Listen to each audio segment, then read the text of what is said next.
بسم الله الرحمن الرحيم الحمد لله رب العالمين والعاقبة للمتقين ولا عدوان إلا على الظالمين والصلاة والسلام على أشرف الأنبياء والمرسلين نبينا محمد وعلى آله وصحبه ومن تبعهم بإحسان إلى يوم الدين أما بعد سلام الله عليكم ورحمة الله وبركاته.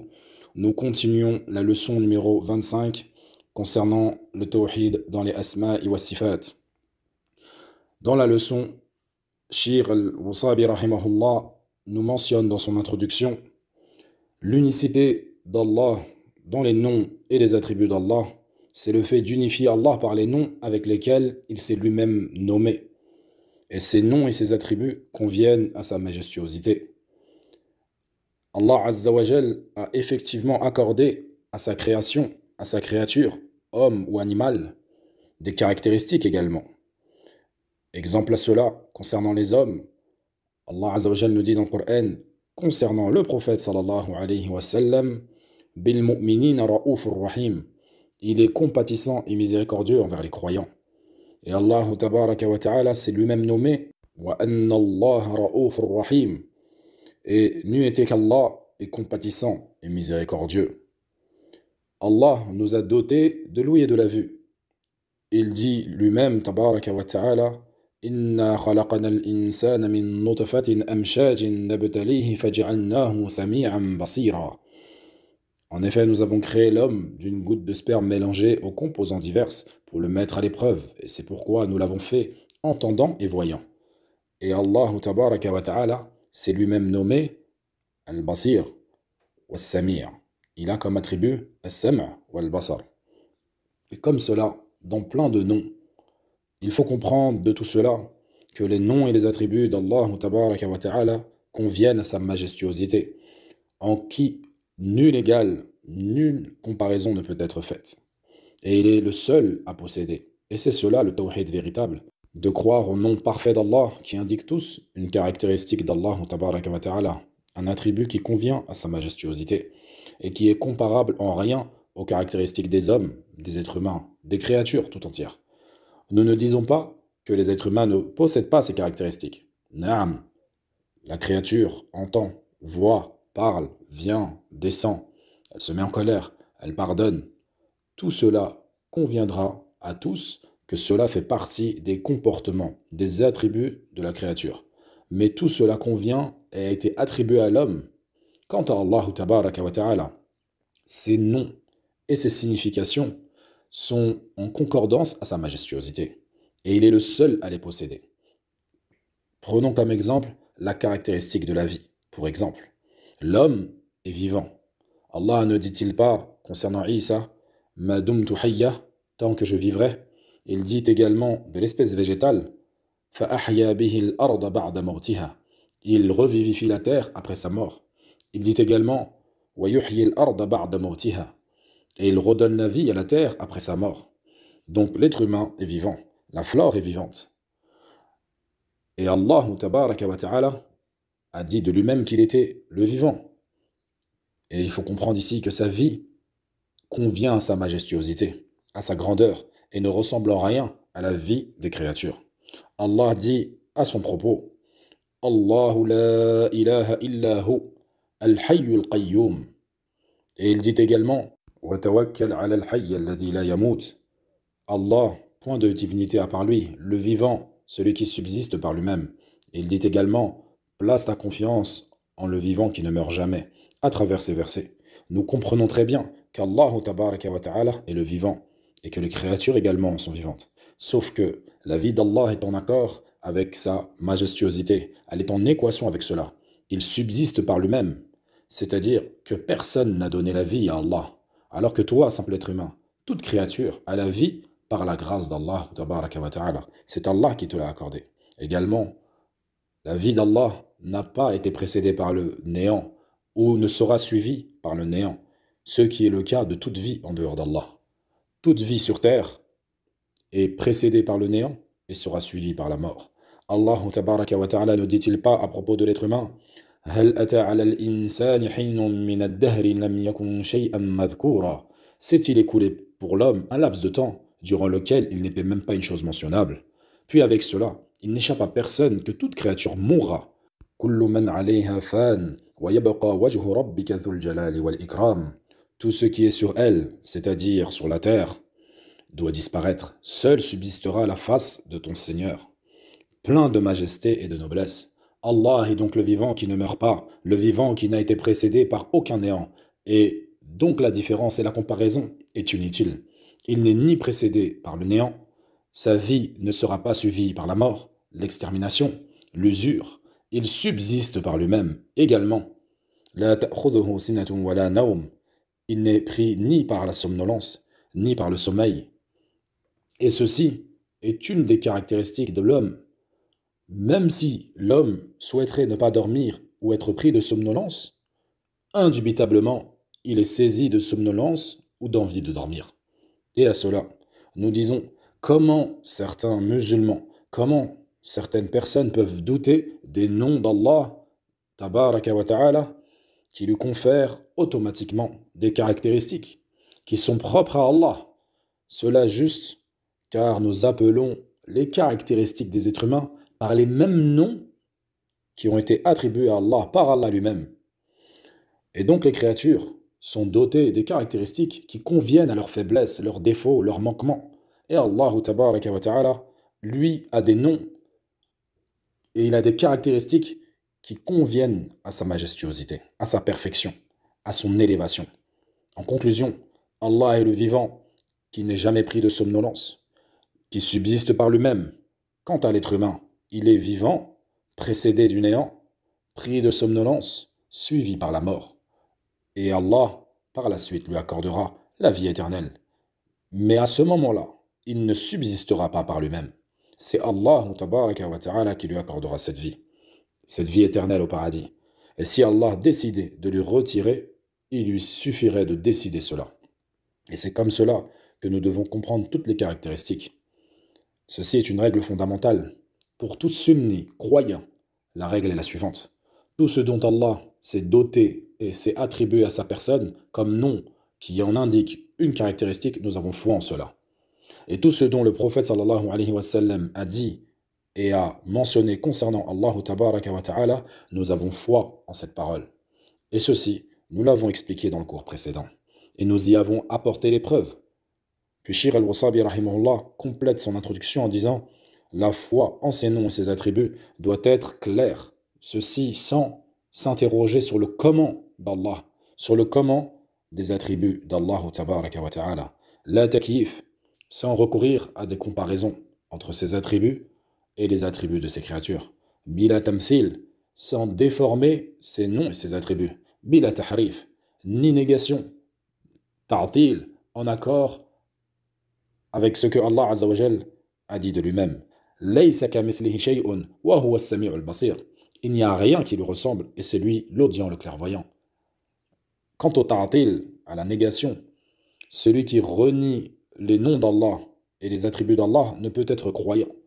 Donc al-aks bil-aks, celui qui affirme les noms d'Allah et les attributs d'Allah sans les renier, sans en douter une seule seconde, et il affirme tout ce qui est venu dans le Coran et dans la Sunna, et également il ne déforme pas, comme Allah Azza wa Jal a réprimandé les gens du livre sur cela. Il dit il en est parmi les juifs qui détournent les mots de leur sens. Ils écrivaient eux-mêmes le livre et disaient cela provient d'Allah. Allah nous dit à leur propos فَوَيْلٌ لِلَّذِينَ يَكْتُبُونَ الْكِتَابَ بِأَيْدِيهِمْ ثُمَّ يَقُولُونَ هَذَا مِنْ عِنْدِ اللَّهِ. Malheur à ceux qui de leurs propres mains composaient un livre puis le présentaient et disaient que cela venait d'Allah. Et les savants nous disent que la déformation des noms et des attributs d'Allah, sa finalité et sa négation. Et le fait de vouloir renier ses noms et ses attributs. Par exemple, Allah nous dit bien Bal yadahu mabsutatan.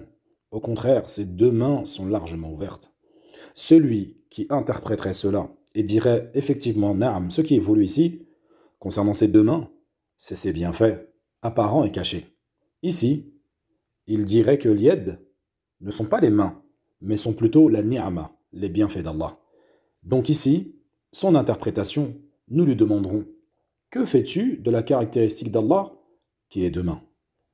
La réponse est simple. Il aurait annulé la caractéristique, il aura modifié la caractéristique, donc par cela, indirectement, il aura renié qu'Allah Azzawajal s'est attribué deux mains. À savoir également que la déformation des sens est de deux manières. Il y a une déformation dans la linguistique du mot. Et la seconde déformation est dans l'explication, l'interprétation. Et la pire des deux est la seconde. Car celle qui est linguistique, il suffit d'écouter. Si tu l'entends réciter et il change le nom directement, tu sais qu'il a modifié le Coran.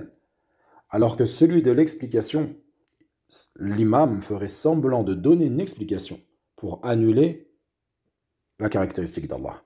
Comme l'exemple que nous avons donné précédemment. Bel yadahu mabsutatan. Ses deux mains sont largement ouvertes.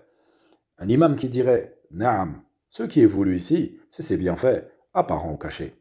Ceci est faux. Allah Azza wa Jalla, il a bien deux mains. Comment sont-elles? Allahu a'lam wa la nas'al an. On ne pose aucune question à leur propos. On laisse cette chose-là à Allah. Un exemple de la linguistique. Un imam qui lirait le verset où Allah Azza wa Jalla il dit Ar-Rahmanu ala al-arsh istawa. Et il dirait plutôt Ar-Rahmanu ala al-arsh istawla. Là, la linguistique serait modifiée. Donc évidemment, ça aurait été une erreur. Et alhamdulillah, le Coran est appris par cœur. Le Coran, il est dans le cœur des gens qui l'ont appris sur le bout des doigts. Donc il serait immédiatement rectifié. Et istawla, cela voudrait dire qu'Allah s'est emparé du trône. Il aurait pris possession du trône. Alors, également un exemple d'une personne qui donnerait une fausse interprétation. Lui lirait correctement le verset où il dirait Ar-Rahmanu ala al-arsh istawa. Puis il dirait Hey, c'est-à-dire, je vous explique. L'explication de ce verset, Allah istawla. Il dirait, l'interprétation de ce verset est que Allah s'est emparé du trône. Et ceci est plus subtil, et les gens de l'innovation, les gens de l'égarement le pratiquent tout le temps, et même sur les règles religieuses. Et c'est pour cela qu'ils ont même rendu halal le haram, et ils ont rendu haram le halal. Ils ont délaissé certaines obligations. En exemple, à tout cela, certains osent même dire que le voile de la femme n'est pas obligatoire. Par leur interprétation faussée, ils ont égaré des millions et des milliards de personnes. Lorsqu'il nous dit, bila tamthil, sans faire de comparaison, de l'anthropomorphisme, qui est le fait de dire avec sa langue ou dans son cœur que les attributs d'Allah sont semblables à celles des créatures. Alors qu'Allah tabaraka wa ta'ala nous dit bien Laysa kamithlihi shay'un wa huwa as-sami'ul basir. Et il dit également Wa lam yakul lahu kufuwan ahad. Nul n'est égal à lui. Il dit également Hal ta'lamu lahu samiyya. Lui connais-tu un homonyme? Il dit également Fala taj'alu lillahi andadan wa antum ta'lamun. Ne cherchez donc pas des égaux alors que vous savez. Il y a énormément de versets qui nous montrent clairement et explicitement qu'aucune comparaison n'est à faire à Allah tabaraka wa ta'ala. Et il est donc interdit de comparer les créatures avec Allah et de dire tel pieux connaît l'invisible comme Allah connaît l'invisible. Donc l'interdiction à cela est dans les deux sens. Ni le créateur ne ressemble aux créatures, ni les créatures ne ressemblent au créateur, sur quoi que ce soit. Et pour finir, il nous dit Bighayri takyif, le fait de se questionner sur le comment d'Allah. Et ceci, j'attire votre attention sur une erreur que certaines personnes commettent, pensant qu'Allah n'a pas de comment. Que celui qui affirmerait que Allah n'a pas de comment, il attribuerait à Allah le fait de n'avoir aucune réalité. Toute chose a une réalité. Toute chose a un comment. Donc, comment pouvons-nous penser qu'Allah n'a pas de comment? Mais bien sûr, il a un comment qu'il convient à sa majestuosité. Et ce qui nous est interdit, c'est le fait de se demander, d'essayer de s'imaginer le comment d'Allah. Car Allah nous dit clairement Laysa kamithlihi shay'un. Rien ne lui ressemble. Ça, c'est une règle. Rien ne lui ressemble. Et nous l'avons expliqué dans les cours précédents également. Du fait que personne n'a vu Allah et que Allah nous dit clairement que rien ne lui ressemble, sur cette terre. Tout ce que tu as pu voir ou entendre, rien n'est comparable à Allah. De ce fait, ne te pose pas la question du comment est Allah. Ceci est interdit. Et celui qui prétendrait savoir comment est Allah, il aura certes menti sur Allah.